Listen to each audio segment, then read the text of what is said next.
नमस्कार बंधुरा welcome to my channel पाँच फोड़न। आज के आमी आपनादेर तैरी करे देखाबो खूबई सहज एकटा रेसिपि, सेटी होच्छे डोसा। चाल डाल भिजिए बाटार झामेला छाड़ाई खूब सहजेई एटा इन्स्टैंट तैरी हो जाए शुधुमात्र घरे थाका कयेकटा उपकरण दिएई। ताई जखन इচ্ছে तखन बानाते पारेन आर कोकोनाट चाटनी বা সাম্বারের সাথেও সার্ভ করতে পারেন। হঠাৎ ডোসা খেতে ইচ্ছে করলে আর হাতে সময় কম থাকলে অবশ্যই একবার এটা বানিয়ে দেখুন। এটা খেতে কিন্তু অসাধারণ হয়। তাহলে চলুন এবার চটপট রেসিপিটা দেখে নিই। প্লেন ডোসা বানানোর জন্য প্রথমে একটা ব্যাটার তৈরি করে নেব। তার জন্য একটা মিক্সিং বোল নিয়ে নিয়েছি।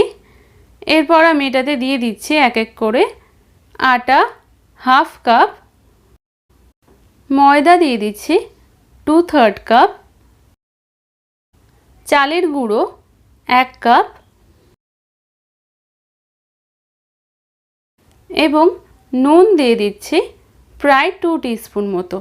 आपनारा निजेदेर स्वाद अनुयायी व्यवहार करबेन।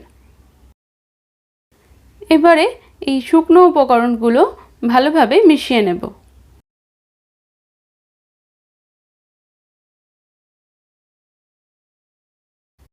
ভালোভাবে মিশিয়ে নেওয়ার পর আমি এটাতে দিয়ে দিচ্ছি ভালোভাবে ফেটিয়ে নেওয়া টক দই 150 গ্রাম এবং যে বাটিতে করে আমি দই নিয়েছিলাম সেই বাটিতে করে এক বাটি জল দিয়ে দিচ্ছি। প্রথমে একটু মিশিয়ে নেব।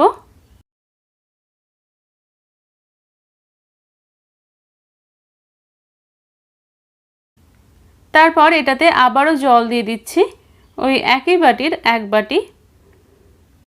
আবারও একটু ভালোভাবে মিশিয়ে নেব।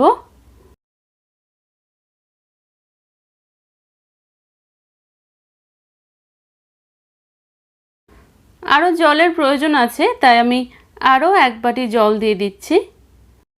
এগুলোকে খুব ভালোভাবে মিশিয়ে নেব। খুব ভালোভাবে মিশিয়ে নেবেন। এটাতে কোনো রকম লাম্প না থাকে সেইভাবেই মেশানোর চেষ্টা করবেন।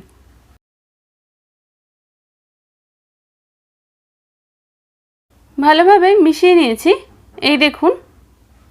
তবে এটাতে আরেকটু জল লাগবে তাই আমি আরও এক বাটি জল দিয়ে দিচ্ছি। আবারও খুব ভালোভাবে মিশিয়ে নেব। ব্যাটারটা খুব ভালোভাবে গুলে নিয়েছি। দেখুন এর ঘনত্বটা ঠিক এরকমই হবে, মানে খুব বেশি পাতলাও হবে না আবার খুব বেশি ঘনও হবে না।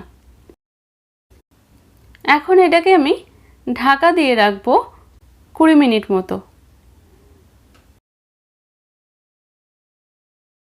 20 মিনিট পরে আমি ঢাকাটা খুলে নিচ্ছি। এতক্ষণে চালের গুঁড়োটাও ভালোভাবে ভিজে গেছে, যার ফলে সামান্য একটু মিশ্রণটা ঘন হয়ে গেছে।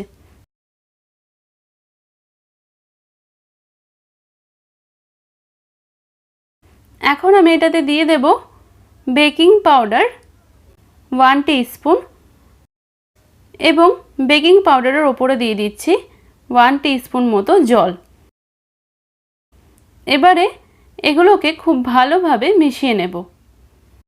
আপনাদের কাছে বেকিং পাউডার না থাকলে ইনো ব্যবহার করতে পারেন।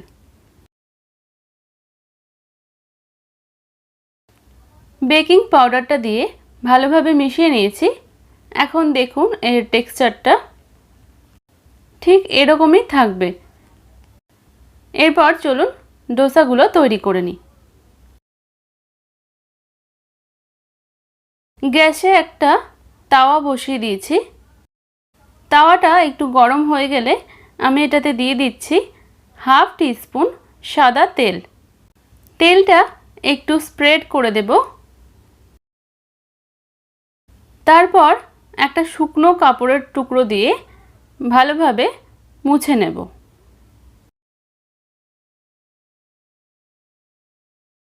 তেলটা মুছে নেওয়ার পর আমি এটাতে সামান্য জলের ছিটে দিয়ে দিচ্ছি এবং ওই কাপড়টা দিয়ে আবারও মুছে নিচ্ছি জলটা। এরপর তাওয়াতে দিয়ে দিচ্ছি 2 হাতা মতো ব্যাটার। হাতার পেছনটা দিয়ে ব্যাটারটা গোল করে চারিদিকে স্প্রেড করে দেব। আঁচটা এখন মিডিয়ামে রয়েছে। তাওয়াটা যদি এই মুহূর্তে খুব বেশি গরম হয়ে থাকে তাহলে ব্যাটারটা ভালোভাবে ছড়ানো যাবে না, উঠে যাবে।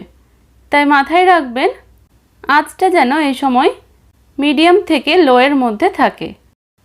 ব্যাটারটা গোল করে স্প্রেড করে দেওয়ার পর মিডিয়াম ফ্লেমে এটাকে এইভাবেই একটু সেঁকে নেব 1 মিনিট মতো। মিডিয়াম ফ্লেমে 1 মিনিট সেঁকে নেওয়ার পর ওপরে দিয়ে দিচ্ছি 1/2 টিস্পুন মতো সাদা তেল। সাদা তেলটাও চারিদিকে ভালোভাবে স্প্রেড করে দিচ্ছি। তারপর এটাকে আরও কিছুক্ষণ সেঁকে নেব যতক্ষণ না তলাটা একটু লালচে হয়ে আসে। আরও মিনিট খানেক পর আমি একটা খুন্তি নিয়ে হালকা করে চারিদিকে ঘুরিয়ে ঘুরিয়ে ডোসাটাকে তুলে নিচ্ছি। দেখুন এটা অনায়াসে কিন্তু উঠে গেল, তার মানে এটা হয়ে গেছে। যদি না ওঠে তাহলে আরও কিছুক্ষণ রেখে দেবেন। এবারে একটা সাইড ফোল্ড করে দিচ্ছি। এইভাবেই আমি এটাকে সার্ভ করব। এটা দেখতে কিন্তু দারুণ হয়েছে, সাথে সুন্দরভাবে ক্রিস্পিও হয়েছে। আর একটা ডোসা আমি করে দেখাচ্ছি। তাওয়াতে জলের ছিটে দিয়ে দিচ্ছি, তারপরে কাপড় দিয়ে আবারও মুছে নিচ্ছি। আবারও 2 হাতা মতো মিশ্রণ দিয়ে দিলাম এবং হাতার পেছনটা দিয়ে গোল করে স্প্রেড করে দেব। তারপর এটা মিডিয়াম ফ্লেমে 1 মিনিট মতো এইভাবেই সেঁকে নেব। 1 মিনিট সেঁকে নেওয়ার পর দেখুন ডোসাটা জালি জালি টাইপের হয়ে এসছে। এবার ওপরে দিয়ে দিচ্ছি 1/2 টিস্পুন সাদা তেল। তেলটা একটু স্প্রেড করে দেব। তারপর আবারও ডোসার তলাটা লালচে হয়ে আসা পর্যন্ত এটাকে সেঁকে নেব। আরও 1 মিনিট ভালোভাবে সেঁকে নেওয়ার পর দেখুন খুব সহজেই কিন্তু উঠে গেল। এটাকেও ফোল্ড করে নিচ্ছি, তারপর প্লেটের মধ্যে তুলে নিচ্ছি। বাকি ডোসাগুলোও আমি একই রকমভাবে তৈরি করে নেব। ডোসাটা সার্ভ করে দিচ্ছি সাম্বারের সাথে। সাম্বারের রেসিপিটা আমি চ্যানেলে শেয়ার করেছি, আপনারা যারা দেখেননি আমি ডেসক্রিপশন বক্সে লিংক দিয়ে দেব, আপনারা চাইলে দেখে নিতে পারেন। তাহলে দেখতেই পেলেন কত কম সময়ে সুন্দরভাবে ডোসাটা তৈরি হয়ে গেল। আপনারাও আর দেরি না করে চটপট বাড়িতে বানিয়ে ফেলুন আর আমাকে কমেন্ট বক্সে অবশ্যই জানান রেসিপিটি কেমন তৈরি হলো।